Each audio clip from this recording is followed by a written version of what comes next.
Okay guys, meron pa akong konting i-demo sa inyo.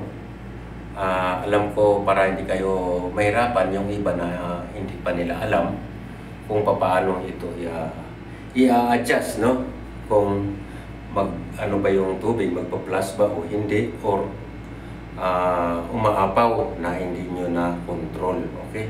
Ito po, meron po kayong ipapakita sa inyo.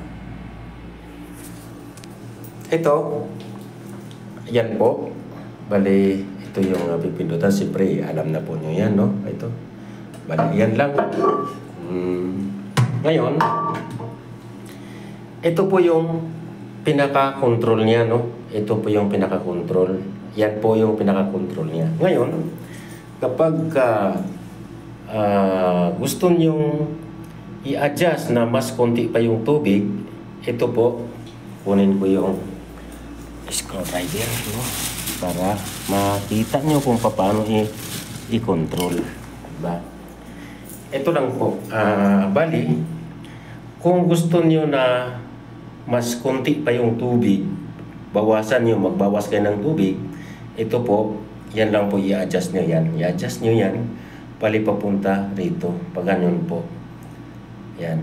Yan, pakunti po yan. Pero kung gusto nyo mas marami pa yung tubig, papunta po kayo dito sa kaliwa. Pero pag pakanan, pakunti po yung tubig. Yan lang po pinaka-control ng ating plus. Ngayon, ito naman, ang ano natin, madali lang po ito. Ito lang naman ang ating pinaka-plus niya. Ngayon, kapag gusto mong tanggalin, ito, i-off lang natin dito yung tubig, no? Ngayon, ito po gusto niyong tanggalin o kaya papalitan.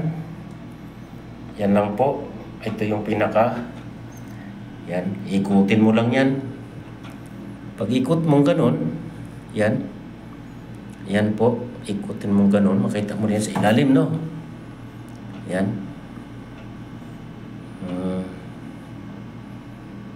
Sana ba yan? Ito. Yan. Okay.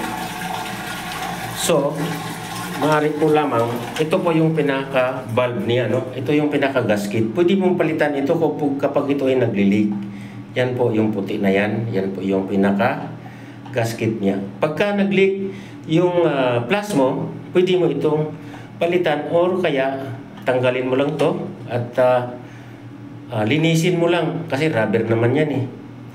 Rubber lang po yan. So yan po ang cause ng pag-leak ng tubig kung hindi maganda ang kanyang kung hindi po maganda ang kanyang takbo ng tubig or may leak, no?